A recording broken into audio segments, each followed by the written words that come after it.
This podcast is brought to you by Carvana. Car shopping shouldn't feel like preparing for a marathon of paperwork. That's why Carvana makes buying and financing your car easy. From start to finish, search thousands of vehicles with great prices. All online, all on your time. And when you're ready, your new car shows up right at your door.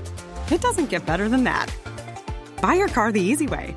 On Carvana. Delivery fees may apply.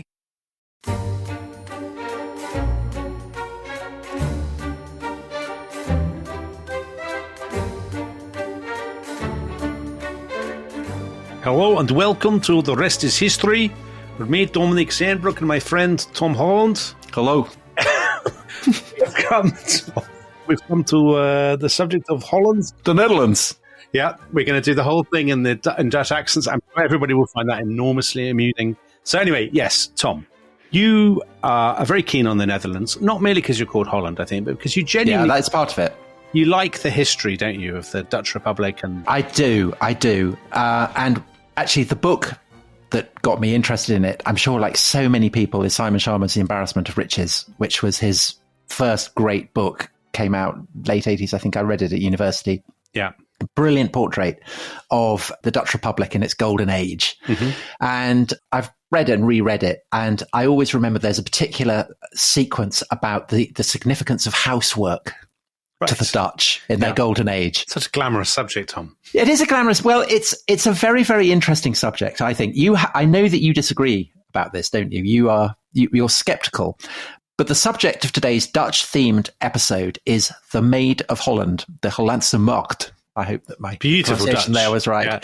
Yeah. And the Maid of Holland emerges in the late 16th century as basically the most potent symbol of the Dutch Republic. And so I thought it would be interesting to ask, who is she? Yeah. Why? What are the symbolic resonances? And I know you're skeptical, but I'm going to try and convince you that this is actually a fascinating topic. To start with, explain. So we are in what, the 17th century? No, we are a little bit earlier. We're in the late 16th century. This is the Dutch revolt against the Spanish. Yeah. And this is the kind of the northern part of the lowlands. People remember that episode we did on Burgundy with Bart van Loo, that these cities, these kind of city-states, which today would embrace the Netherlands and Belgium, that they had their golden age under the Dukes of Burgundy.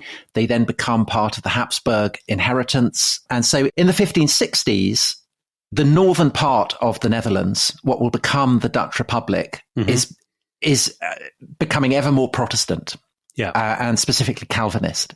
And therefore, that gives a religious dimension to the resentment that they feel about their distant Spanish overlord, Philip II. Yeah. And from the mid-1560s onward, you get this process of of revolt and rebellion until in 1588, the Dutch Republic is officially proclaimed. And English listeners, of course, 1588 is the year of the Spanish Armada. And people remember that the whole point of the Spanish Armada is that it's going to sail up to the lowlands and take on the Spanish armies that are there. And the reason that there are Spanish armies in the lowlands is because they are busy fighting the rebellious Dutch. And 15 years before the official proclamation of the Dutch Republic, the rebels had issued a medal that had the two words libertas, so freedom, and patria, fatherland, motherland, stamped on it. And the emblem on this medal was a maiden wearing a hat, seated within a garden with a fence around it. And this maiden is Hollandia, who is a figure from medieval allegory. In the Middle Ages, every city, every town, every region would have be represented by an allegorical female figure. So that's where she's coming from. But on this medal, she's freighted with all kinds of extra symbolism and moral weight. So there are obviously, it won't surprise you to hear from me, Dominic, there are very strong Christian echoes here. You astound me, Tom. And specifically of the Virgin Mary. Right. So this is a Protestant revolt. So the kind of the Mariolatry of the Middle Ages is something that's been parked by the Dutch rebels. But, you don't suppress the memory of something as potent as the imagery of the Virgin overnight. So just as in England, Elizabeth I becomes Gloriana, she kind of takes on a lot of the allure and the glamour and the symbolic potency of the Virgin Mary, becomes a kind of Protestant equivalent of the Virgin Mary. So with this medal, this image of the Maid of Holland, the idea of the garden that can't be broken into in the Middle Ages, this serves as an emblem of Mary's virginity. And so at a time when the Dutch rebels are trying to create a kind of impregnable border between them and the Spanish armies. Mm-hmm. And also, of course, because their towns and their fields have been redeemed from the North Sea by dikes. Right. Yeah. The idea of a kind of unbreachable wall is very, very potent in the Dutch imagination.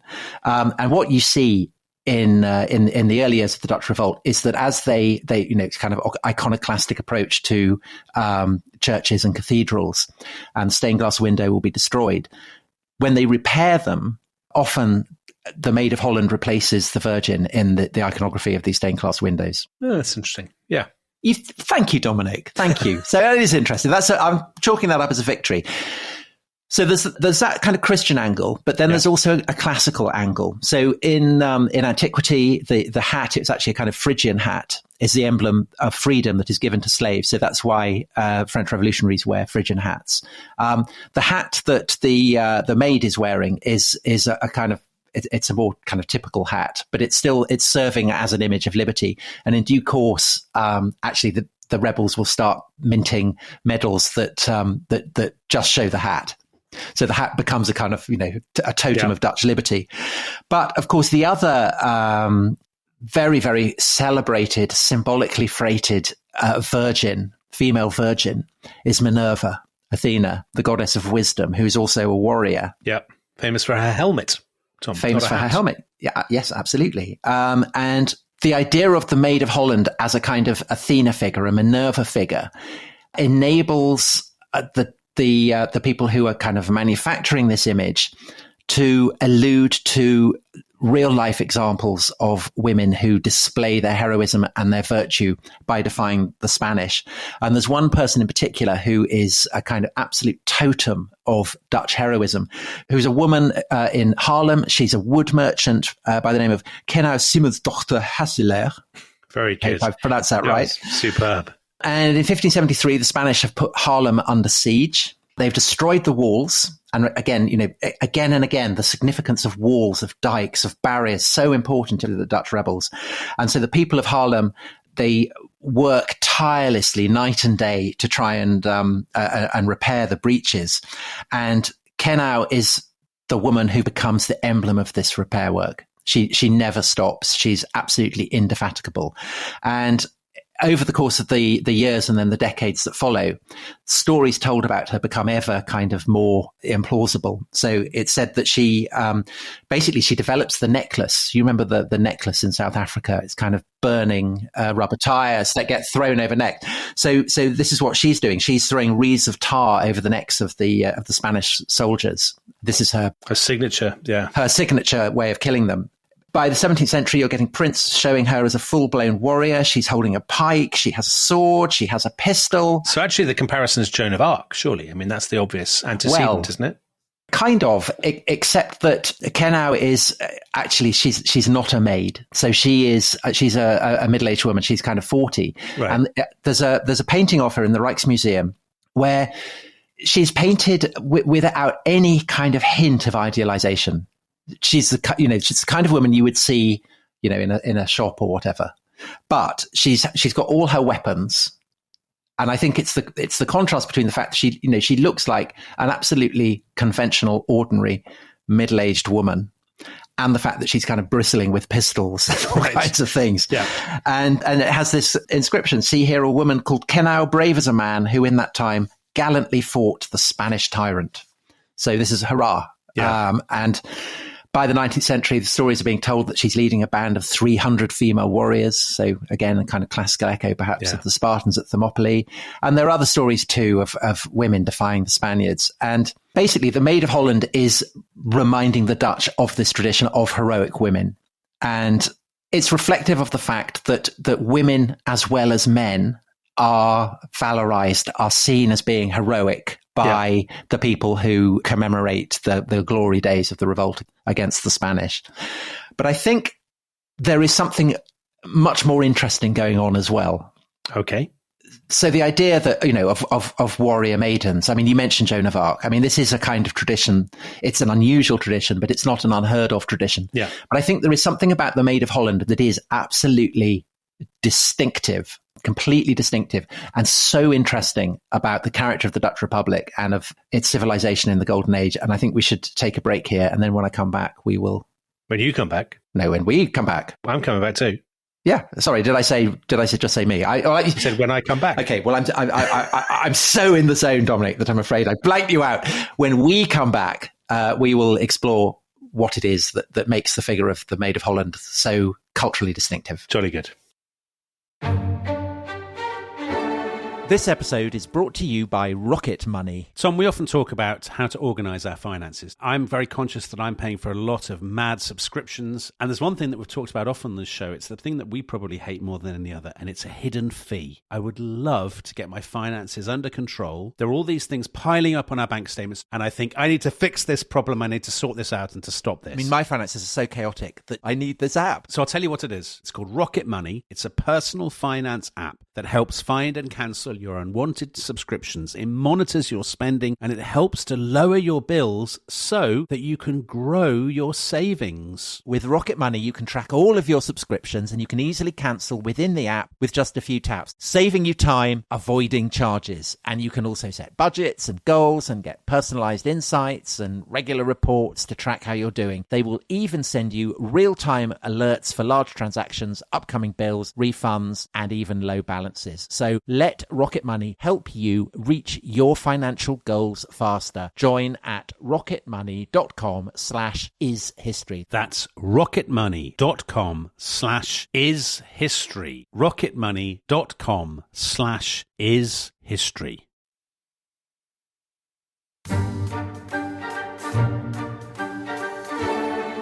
Welcome back to The Rest is History. Contrary to predictions before the interval, I have returned. I am still here.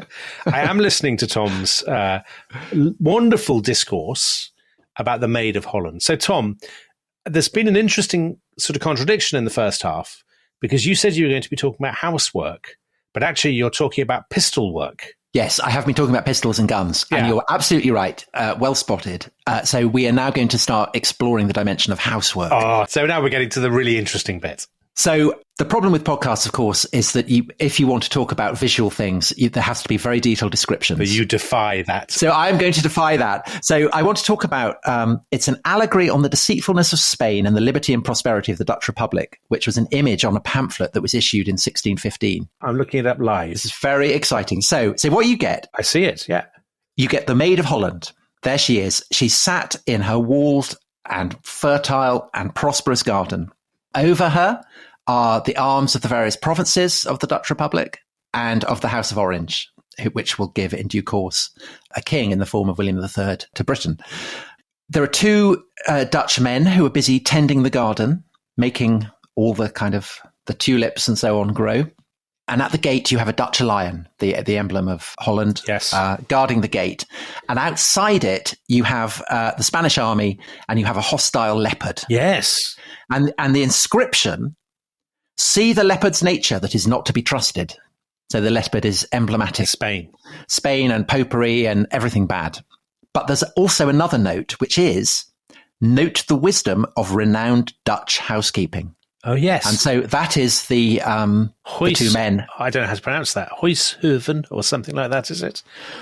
What a splendid image that is. So the garden is incredibly neat and sort of domesticated, yes, isn't it? And if you think of Amsterdam or Leiden or any of the kind of the great cities of the Dutch Republic, it's that order, it's that neatness. Yeah.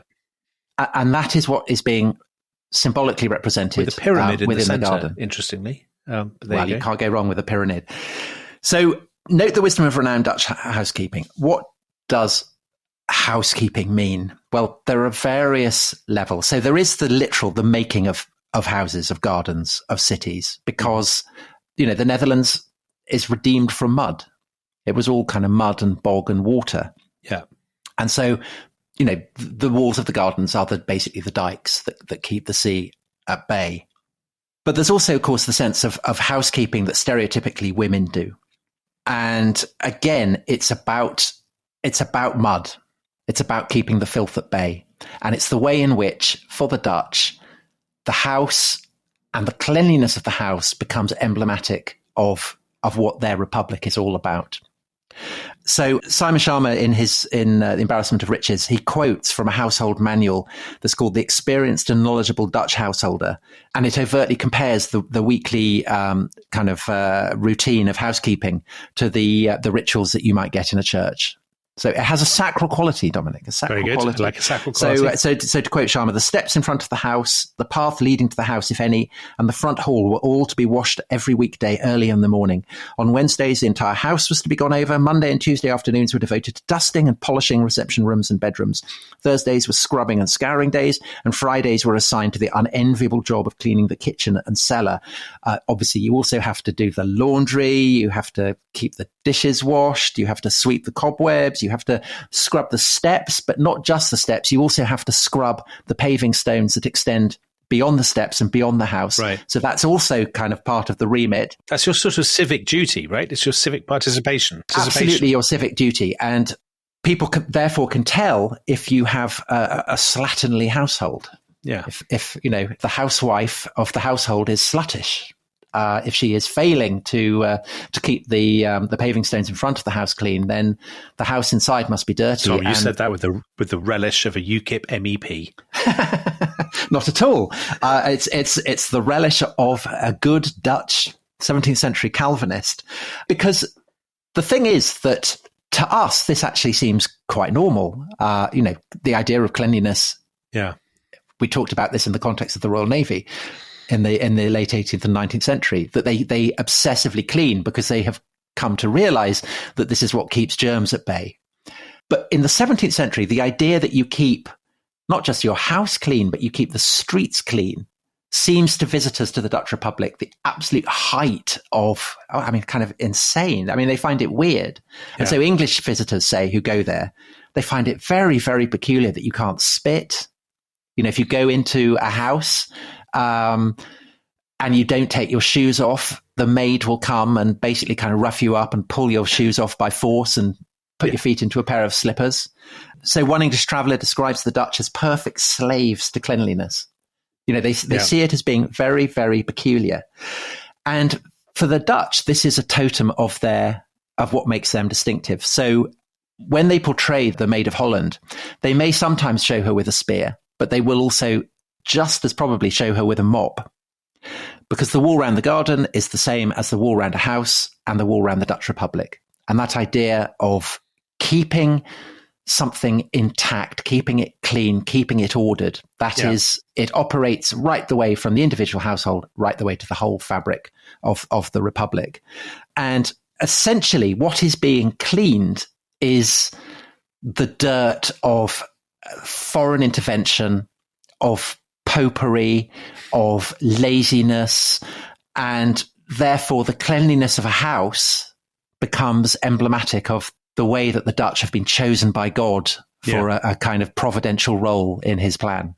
Right. So it's a very kind of Calvinist take. The Calvinism has at its idea that there is an elect, that God chooses who will be redeemed and who weren't. And so the clean house becomes the emblem of redemption, basically. Yeah.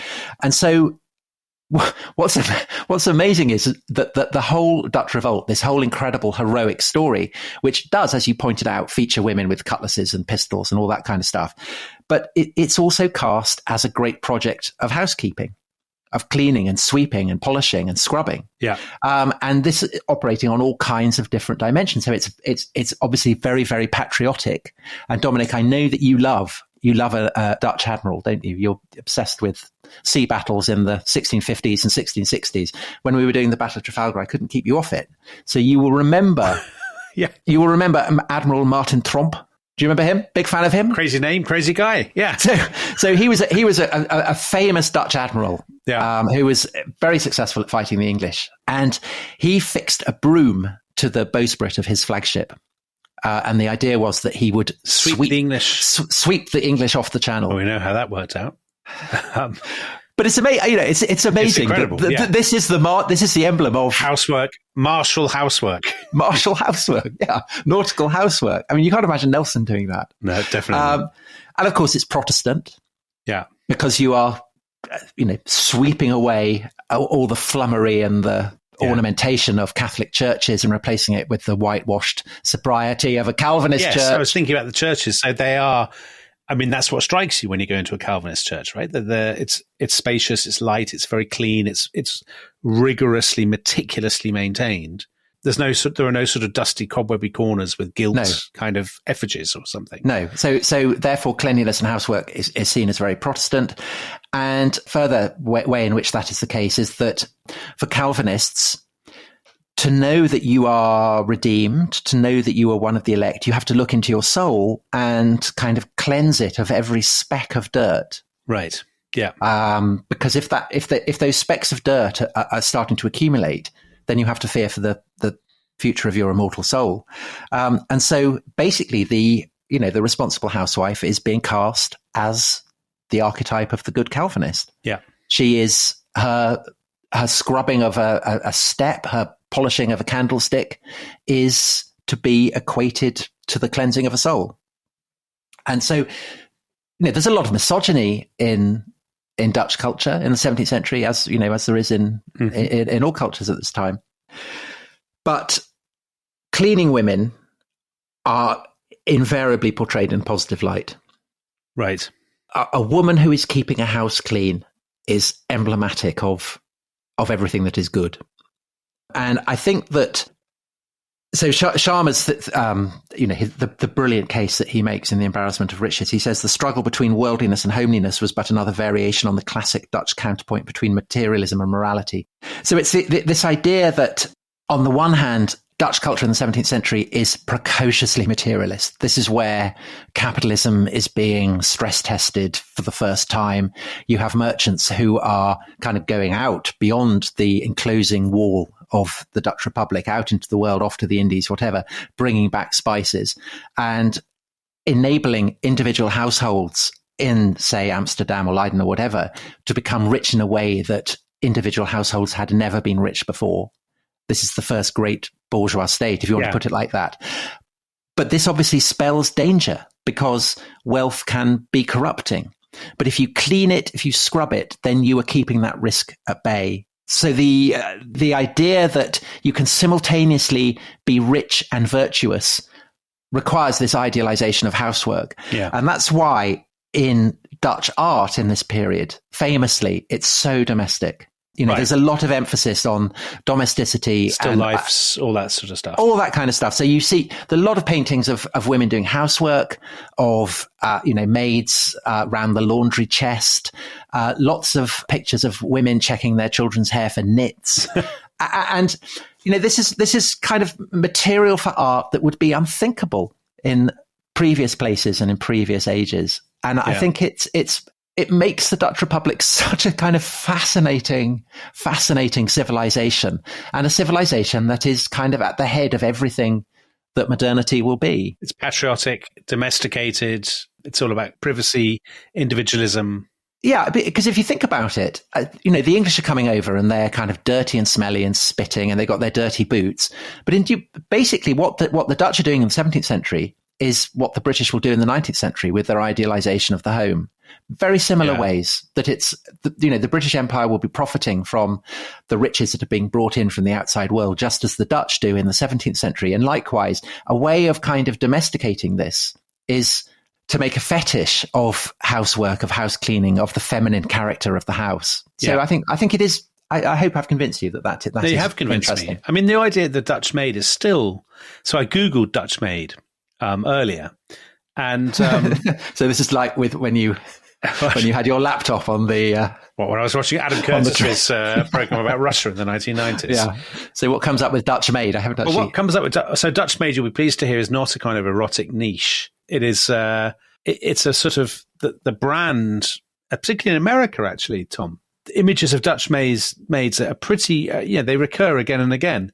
So there are Dutch maid cigars. There's a company in where is it? Tennessee that makes pies, Dutch-made pies. I mean, I'm giving them free advertising. They make all kinds of fried pies. They say, I don't know. I don't know. I'm not sure about that. You're not sure the Dutch would approve of that. But this idea of the Dutch maid is always very primly turned out. The little kind of bonnet. Yeah. Little apron, clean apron. Yeah, with clogs. tulips on it, wearing clogs. And I suppose it does, even now, it captures there's a kind of innocence. A neatness. An earnestness to it. Yeah. Which I suppose you would say absolutely captures that spirit of... And a healthiness, I think. Yeah, healthiness. And when would you say the heyday of the Dutch maid ends then? Or does it never end? I think it endures as an emblem of the Dutch Republic and then the various iterations of what becomes the Netherlands. I think it's still, as you say, it still has a certain potency. But the Dutch Golden Age peters out when? Late 17th century? Yes, yeah. And I suppose it's Louis XIV. Right. And that's the point at which the art, when we think about Dutch art, we think of early 17th century, don't we, I suppose? Yeah, so it becomes increasingly kind of under the shadow of French militarism and British naval power. But, it blazes a path, and that is absolutely part of what makes the Dutch Republic fascinating. But it's also the fact, it's so distinctive and brilliant a culture in its own right. Yeah. And we will definitely come back to the Dutch Republic. I know we've been saying that a lot, but this is the first dipping of the toe into the subject. Exactly. And if I was to go now, Tom, to Amsterdam and to ask for a Dutch maid, do you think I'd, well, hopefully we may end up going to Amsterdam, perhaps. That would be a brilliant place for a Rest is History walking tour, wouldn't it? Yeah, we could try that out, couldn't we? Yes, you can try that out. No, you suggested it. You suggested it. But for now, I think that's enough. So thanks very much for listening. That was splendid. And yes, thank you. It's inspired me to go and hoover my house or some such. So on that bombshell, Catherine to do it for you, I think exactly. It's proper Dutch behaviour. We'll see you next time. Bye-bye. Bye-bye.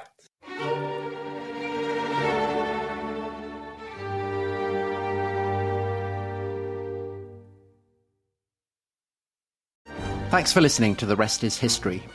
For bonus episodes, early access, ad-free listening, and access to our chat community, please sign up at restishistorypod.com. That's restishistorypod.com.